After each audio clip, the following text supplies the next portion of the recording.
9ನೇ ಸಮಸ್ಯೆ. ಗೋಪುರದ ಪಾದದಿಂದ ಕಟ್ಟಡವೊಂದರ ಮೇಲ್ತುದಿಯನ್ನು ನೋಡಿದಾಗ ಉನ್ನತ ಕೋನ 30 ಡಿಗ್ರಿ ಮತ್ತು ಕಟ್ಟಡದ ಪಾದದಿಂದ ಗೋಪುರದ ಮೇಲ್ತುದಿಗೆ ಉನ್ನತ ಕೋನ 60 ಡಿಗ್ರಿ ಇದೆ. ಗೋಪುರದ ಎತ್ತರ 50 ಮೀಟರ್ ಇದ್ದರೆ ಕಟ್ಟಡದ ಎತ್ತರವನ್ನು ಕಂಡುಹಿಡಿಯಿರಿ ಅಂದಾರ. ನೋಡ್ರಿ, ಏನಾಗಿರ್ಲಿಪ್ಪ ಅಂತಂದ್ರೆ ಇದೊಂದು ಗೋಪುರ ಆಗಿರಲಿ, ಇದೊಂದು ಏನಾಗಿರಲಿ ಕಟ್ಟಡ ಆಗಿರಲಿ, ಭೂಮಿಗೆ ಯಾವಾಗಲೂ ಏನಾಗಿರ್ತಾವೆ, ಲಂಬವಾಗಿರ್ತಾವೆ. ಗೋಪುರದ ಪಾದದಿಂದ ಕಟ್ಟಡದ ಮೇಲ್ತುದಿಯನ್ನು ನೋಡಿದಾಗ ಉನ್ನತ ಕೋನ ಎಷ್ಟಾಗೈತಿಪ್ಪ ಅಂತಂದ್ರೆ 30 ಡಿಗ್ರಿ ಆಗೈತತ್ತ. ಕಟ್ಟಡದ ಪಾದದಿಂದ ಗೋಪುರದ ಮೇಲ್ತುದಿಯನ್ನು ನೋಡಿದಾಗ ಕೋನ 60 ಡಿಗ್ರಿ ಐತತ್ತ. ಗೋಪುರದ ಎತ್ತರ ಕೊಟ್ಬಿಟ್ಟಾರು 50 ಮೀಟರ್ ಐತಂತ. ಹಂಗಂದ್ರೆ ಕಟ್ಟಡದ ಎತ್ತರವನ್ನು ಕಂಡುಹಿಡಿಬೇಕಾಗೈತಿ. AB ಗೋಪುರ ಆಗಿರಲಿ, CD ಏನಾಗಿರಲಿ ಕಟ್ಟಡ ಆಗಿರಲಿ, ನನಗೇನು ಬೇಕಾಗೈತಿ, CD ಬೇಕಾಗೈತಿ. ನೋಡ್ರಿ, CD ಬೇಕಾಗಿತ್ತಂದ್ರೆ ನನಗೆ ಫಸ್ಟ್ ಏನು ಬೇಕು, BD ಬೇಕು. ಇಲ್ಲಿ ಅಂಶ ಗೊತ್ತೈತಿ. ಸೊ ತ್ರಿಭುಜ ABD ಒಳಗೆ tan ಆಫ್ 60 ಅಭಿಮುಖ ಬಾಹು ಡಿವೈಡೆಡ್ ಬೈ ಪಾರ್ಶ್ವ ಬಾಹು. 3 ಅಂಶಗಳೊಳಗೆ 2 ಅಂಶಗಳು ಗೊತ್ತದಾವು, 1 ಅಂಶವನ್ನು ಏನು ಮಾಡೋನು, ಕಂಡು ಹಿಡಿದು ಬಿಡೋನು. tan ಆಫ್ 60ಯ ಬೆಲೆ ಎಷ್ಟೈತಿ, √3 ಐತಿ. AB ಅಂದ್ರೆ 50, BD.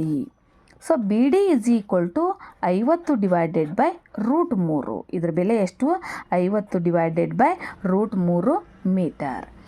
ಇನ್ನು ತ್ರಿಭುಜ BCD ಒಳಗೆ tan of 30 CD divided by BD. tan 30ರ ಬೆಲೆ ಎಷ್ಟೈತಿ, 1/√3 ಐತಿ. CD ಬೆಲೆ ಗೊತ್ತಿಲ್ಲ, BD.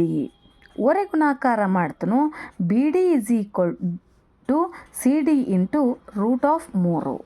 BDಯ ಬೆಲೆ ಆಲ್ರೆಡಿ ನಂಗೆ ಇಲ್ಲಿ ಸಿಕ್ಕಿತ್ತು, 50√3 CD √3. 50√3 ಏನಾಗ್ತತಿ, ಛೇದಕ್ಕೆ ಬರ್ತತಿ. ಒರೆ ಗುಣಾಕಾರ 50 3 9. ಸೊ 50 ವರ್ಗಮೂಲ 3 CD. CD = 3 1 3, 2 ಉಳಿತು 3 6 18, 2 ಉಳಿತು 3 6 18. ಸೊ ಕಟ್ಟಡದ ಎತ್ತರ 16.6 ಮೀಟರ್. 10ನೆಯ ಸಮಸ್ಯೆ.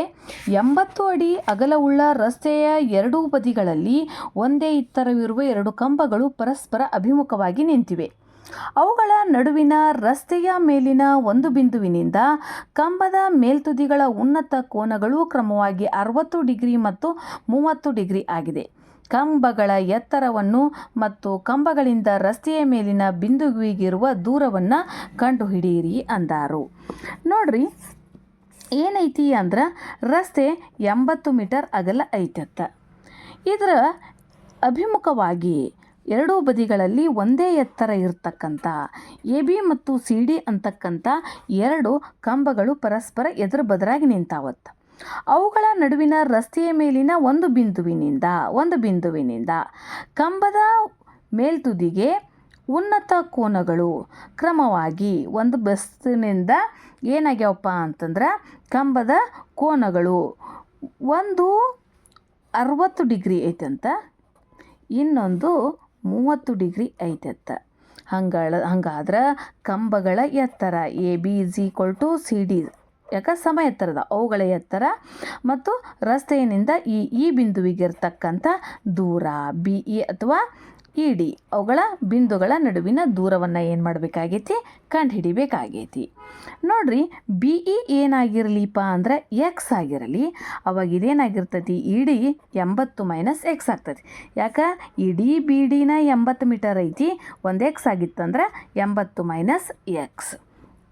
ಸೊ ಈ ಕಡೆ ತಗೊಳ್ಳೋನು.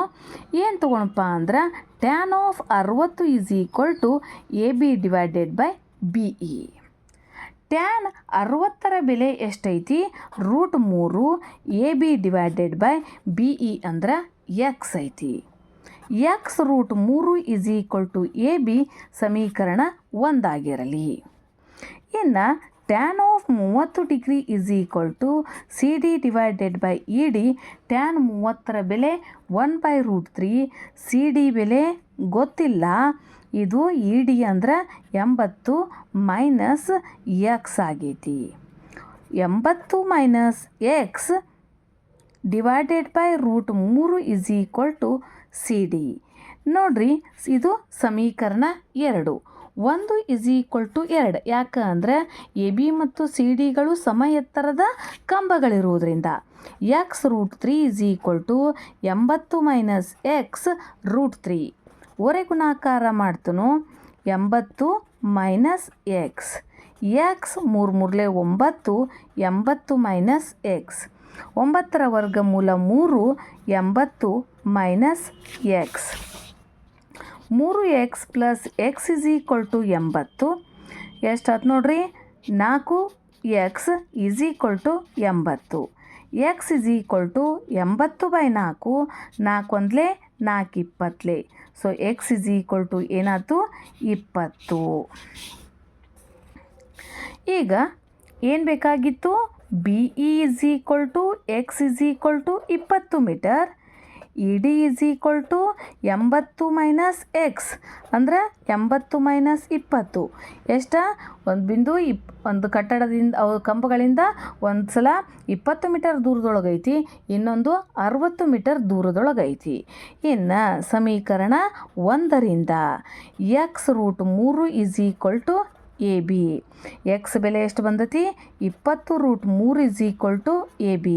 ಆದ್ದರಿಂದ ಸಮಕಂಬಗಳು A B is equal to C D is equal to 20 root 3.